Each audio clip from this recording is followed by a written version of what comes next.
Lettre d'un maître soufi, le Shir al-Arabi al-Darqawi, traduite de l'arabe par Titus Burkhardt, aux éditions Archer Milano. Introduction. L'auteur des lettres dont nous présentons ici la traduction française, le Shir al-Arabi al-Darqawi al-Hassani, vécut au Maroc et y mourut en 1239 de l'Hégire, soit en 1823, à l'âge d'environ 80 ans. Son souvenir est toujours vivant. Chaque année encore, son tombeau à Boubérih, chez les Beni Zarwal, attire une foule de pèlerins. Quant aux historiens modernes du Maghreb et aux islamologues, ils n'ignorent pas le rôle du célèbre cheikh comme rénovateur de l'ordre chadilite, dont le premier essor, au 7e siècle de l'Hégire, était également parti du Maroc pour gagner presque tout le monde musulman. Il existe cependant une tendance à sous-estimer l'œuvre spirituelle du Shir Darqawi parce qu'on admet trop facilement que le tasawwuf n'a cessé de déchoir après une époque de grande floraison, celle des Junayd, Ghazali, Abu Madian et Ibn Arabi el-Hatimi. Tous les soufis nés dans les derniers 3 ou 4 siècles ne seraient alors que des épijeunes. On oublie qu'une décadence dans l'ordre spirituel ne peut jamais être un phénomène général et univoque.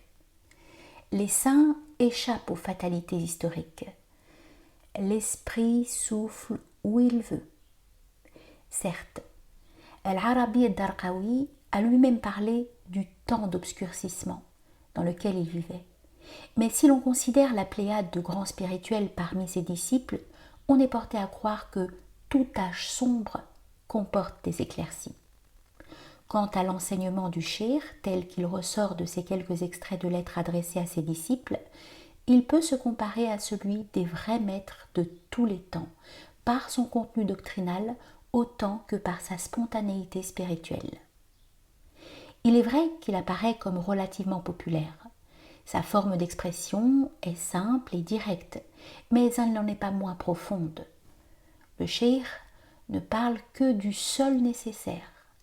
Il évite toute spéculation qui anticiperait inutilement sur le travail spirituel. Son enseignement reste sans préjudice pour l'élévation du but, un tasawwuf éminemment pratique, et c'est en cela, sans doute, qu'il est adapté aux conditions particulières de l'époque. Une autre raison pour laquelle l'œuvre spirituelle du Shir Darqawi n'est pas estimée à sa juste valeur réside dans le fait que plusieurs de ses disciples, devenus à leur tour des maîtres éminents, ont prêté leur nom à telle ou telle branche de l'ordre. Mais il serait erroné d'y voir la marque d'une scission, car les membres de ces diverses branches n'ont jamais cessé de se considérer comme des Darqawa, ou plus généralement comme des Chadiliya, même s'ils se désignent couramment par le nom du fondateur le plus proche dans leur chaîne initiatique, Silsila. Ainsi, par exemple, la branche fondée par Mohammed Hassan Zafir el-Madani, un disciple direct du Shir Darqawi, et dont l'activité eut pour centre Misurata en Libye, est généralement connue sous le nom de Tariqa Madaniya. Un des maîtres les plus remarquables de cette branche fut le shérif Ali Nur ad-Din al-Yashriti, qui vécut de 1793 à 1898 de l'ère chrétienne et fonda des Zawaya en Palestine et en Syrie. Un autre disciple du Shir Darqawi, Mohammed el-Fassi, vécut au Caire et à Colombo, où ses adhérents sont généralement connus comme des Chadiliya. Mentionnons aussi le célèbre shir algérien Ahmed el-Alaoui, mort en 1935 à Mostaganem, qui relève d'une autre chaîne remontant au Shir Darqawi. Ses disciples étaient répandus dans toute l'Afrique du Nord, en Syrie, en Arabie du Sud et jusqu'en Java. Dans ses écrits et notamment dans ses poésies, on retrouve la vision aquiline des grands soufis du Moyen-Âge. Il serait facile de multiplier ces exemples. Ceux que nous venons de mentionner suffiront pour montrer le rayonnement qu'eut l'œuvre spirituelle du Shir Darqawi. Il ne faut pas oublier cependant que ce rayonnement n'est guère comparable à celui d'un génie au sens courant du terme, d'un grand penseur, artiste ou homme de science. Car un maître soufi n'invente rien. S'il est une source spirituelle immédiate et originale, il est aussi et en même temps le canal d'une eau qui vient de l'origine même de la tradition.